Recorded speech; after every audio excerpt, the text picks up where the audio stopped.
Hello everyone. बऱ्याच दिवसांपासून shooting चालू होतं आणि केसांची आणि त्वचेची अत्यंत घाणेरडी अवस्था झाली होती. सो आज वेळात वेळ काढून मी केसांची आणि त्वचेची थोडीशी निगा राखलेली आहे. माझ्या काही ऑर्गॅनिक स्टेप्स आहेत ज्या मी फॉलो करते आणि चेहऱ्याकडे बघून तुम्हाला थोडंफार वाटत असेल आणि केस सुद्धा आज थोडे बरे दिसत आहेत, कारण माझे केस प्रचंड फ्रीझी आहेत आणि खूप अनहेल्दी आहेत. त्याची काही कारणं आहेत, कारण मी हेअर कलर यूज करते. माझे 8वी पासून माझे केस पांढरे यायला सुरुवात झाली. मे बी ते अनुवंशिक तेमुळे असेल आणि आता खूप लोक हा प्रॉब्लेम फेस करतायत. मी तरी 8वी पासून, पण आता सुद्धा 20-21 किंवा 18 वर्षापासूनच मुला मुलींचे केस पांढरे होतात. तो हा खूप कॉमन प्रॉब्लेम आहे. तर हेअर केअर करावाच लागतो, तसं मीही करते. त्याच्यामुळे केस ड्राय होतात. त्याला मॅनेज करण्यासाठी hair spa cream, shampoo, conditioning, hair mask अशा खूप साऱ्या गोष्टी कराव्या लागतात जस्ट ते बॅलन्स आउट करण्यासाठी. तर ते सगळं सोडून जर नॉर्मल जर असतील केस, तर खूप कमी तुम्ही निगा राखली आणि खूप बेसिक गोष्टी केल्या तरी सुद्धा ते तुम्हाला फायदेशीर ठरू शकते. आणि मी 2 मोठ्या ट्रीटमेंट सुद्धा घेतलेल्या आहेत, केराटिन ट्रीटमेंट आणि नॅनोप्लास्टिया म्हणून एक ट्रीटमेंट आहे. ती त्याच्याबद्दल मी एक वेगळा व्हिडिओ बनवणार आहे. त्यात मी तुम्हाला त्याच्या डिटेल्स बद्दल सांगणार आहे आणि तुम्ही केली पाहिजे की नाही हे मी तुम्हाला सांगणार आहे. सो आणि त्याच्याविषयी सगळे प्रोसेस सांगणार आहे. सो मी आज तुम्हाला काही 6-7 टिप्स देणार आहे ज्या मी फॉलो करते माझ्या केसांसाठी आणि मे बी त्या तुम्हाला युजफुल होतील. So let's see.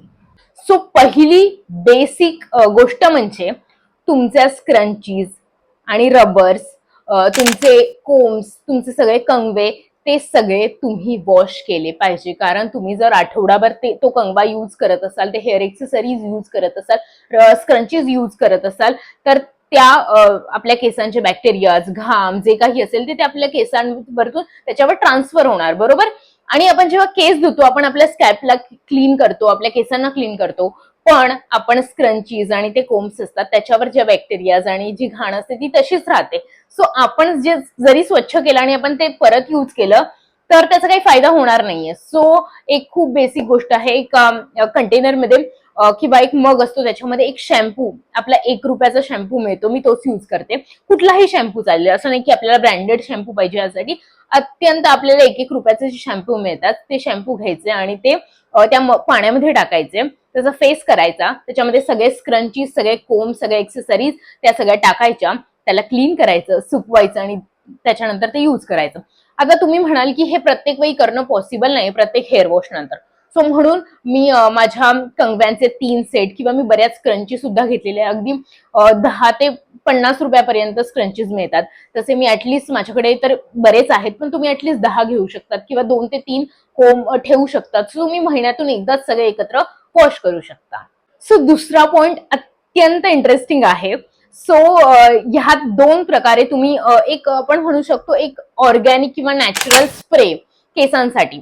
सो पाणी घ्यायचं, गरम करायला ठेवायचं, बॉईल करायला, आणि जेव्हा ते बॉईल होईल ना त्याच्यामध्ये मेथीचे दाणे, आळशी असते, आळशी, मी त्याचा फोटो तुम्हाला इथे दाखवते, आळशीच्या बिया, कलोंजी म्हणजे कांद्याच्या बिया आणि करी लिव्स, कढीपत्ता, हे सगळं टाकायचं.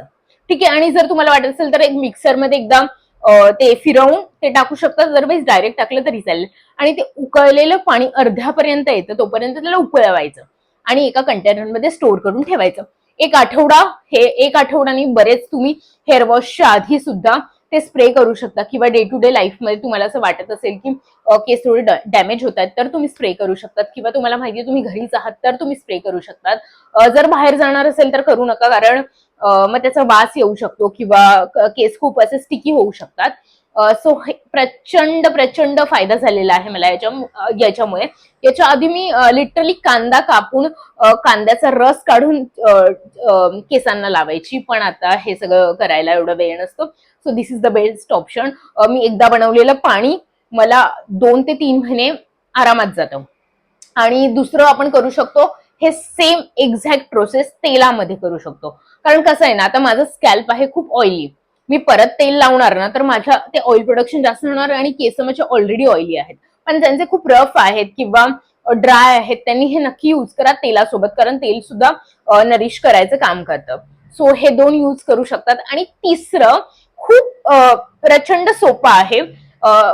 तांदूळ आणि पाणी 12 ते 24 तास पाण्यामध्ये ठेवा. ते पाणी फर्मेंट व्हायला लागलं म्हणजे त्याला थोडं हलकासा वास येऊ लागला ना, म्हणजे त्यात गुड बॅक्टेरिया जमा होतात आणि नंतर ते तुम्ही फ्रीजमध्ये स्प्रे म्हणून यूज करू शकतात.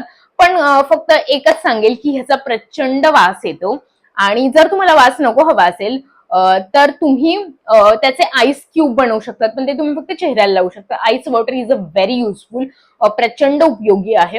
आणि राईस वॉटर सारखं इझी काहीच नाहीये, फक्त ते तुम्हाला स्प्रे करायचंय, थोडा वास येणार. म्हणून मी सजेस्ट करेल की अंघोळीच्या आधी किंवा तुम्ही केस धुणार असाल त्याच्या 2-3 तास आधीच फक्त स्प्रे करा, व्यवस्थित मसाज करा. आणि हे दोघी मी तुम्हाला ऑप्शन सांगितले त्याच्या आधी प्रचंड छान एक मसाज करा केसांना, त्याच्यानंतर सुद्धा मसाज करा. सो या तिसरा पॉइंट आहे शॅम्पू आणि कंडिशनर आणि हेअर सिरम कसं यूज करायचं. पहिले तर आपला स्कॅल्प क्लीन करायचं काम करतो शॅम्पू. शॅम्पूमुळे केस गळती किंवा डॅन्ड्रफ ह्या गोष्टी खूप खूप कमी प्रमाणात इफेक्टिव्ह असतात. बेसिक शॅम्पूचं काम आहे फक्त तुमच्या स्कॅल्पला क्लीन करणं, घाम बॅक्टेरिया सगळ्यांना क्लीन करणं, एवढंच असतं. म्हणून ऍटलिस्ट आपण जेव्हा शॅम्पू लावतो ना तेव्हा आपण त्याला लगेच धुवून काढतो. ऍटलिस्ट 2 ते 3 मिनिटं स्कॅल्पवर शॅम्पू लावून छान मसाज करायचा आणि त्यानंतर धुवून काढायचा. आणि डायरेक्ट शॅम्पू अप्लाय करण्यापेक्षा एका मग मध्ये पाणी टाकून एक डायल्युटेड व्हर्जन त्याचं करायचं आणि मग लावायचा. पण डायल्युटेड व्हर्जन लावल्यानंतर तुम्हाला तो फेस नाही मिळणार. पण ज्यांचे केस थोडे ऑइली आहेत त्यांनी डायरेक्ट हाताने त्याचा फेस करून लावला तरीही चालेल. त्याच्यानंतर कंडिशनर किंवा हेअर मास्क प्रचंड इम्पॉर्टंट आहे, म्हणजे ते स्किप तुम्ही करूच शकत नाही. Hair mask is a more effective, conditioner पण करतं पण ते चांगल्या ब्रँडचे असावे. आणि त्यानंतर हेअर मास्क सुद्धा तुम्ही यूज करू शकता. पण हेअर मास्क किंवा कंडिशनर ह्या दोघांपैकी एकच आपल्याला यूज करायचे, दोघी एकत्र यूज करू नका. त्यानंतर केस जेव्हा धुतले त्याच्यानंतर हेअर सिरम लावायला हवं, कुठलंही तुम्ही वापरू शकता. आणि जर तुम्ही केस ब्लो ड्राय करणार असाल किंवा तुम्ही हीट प्रोटेक्टन म्हणून एक स्प्रे येतो तो यूज करा, कारण तुम्ही हेअर स्टाईल करणार असाल तर त्याच्यासाठी तो प्रचंड उपयोगी आहे. आपल्या चेहऱ्यासाठी जशी सनस्क्रीन असते तसेच केसांसाठी हीट प्रोटेक्टन स्प्रे असतो, त्याच्यामुळे केस कमी डॅमेज होतात. चौथा पॉइंट आहे जाड दातांचे कंगवे वापरा. सो माझ्याकडे हे काही आहेत, हे मी तुम्हाला दाखवते. गुंता काढण्यासाठी हे असे कंगवे वापरा, नॉर्मल कोम्बिंगसाठी हे असे, यात असे माझ्याकडे 3 आहे जे मी तुम्हाला सांगितले. आणि हे मी ब्लो ड्रायसाठी हा कंगवा यूज करते. तर असे कंगवे वापरा, कारण जेव्हा छोट्या दातांचे कंगवे असतात त्याच्याने केस तुटतात आणि हे टँगल्स होत राहतात.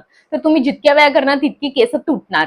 सो त्याच्यासाठी हे सेफर ऑप्शन आहे. सो नेहमी जाड दातांचेच कंगवे वापरा. 5वा पॉइंट हा आहे की तुमच्याकडे जर असे हे रबर्स असतील तर ते फेकून द्या, ते काहीही कामाचे नाही. हे अजिबात वापरू नका, कारण हे काढताना याच्यासोबत ऍटलिस्ट 70 ते 80 केस तुटून निघतात.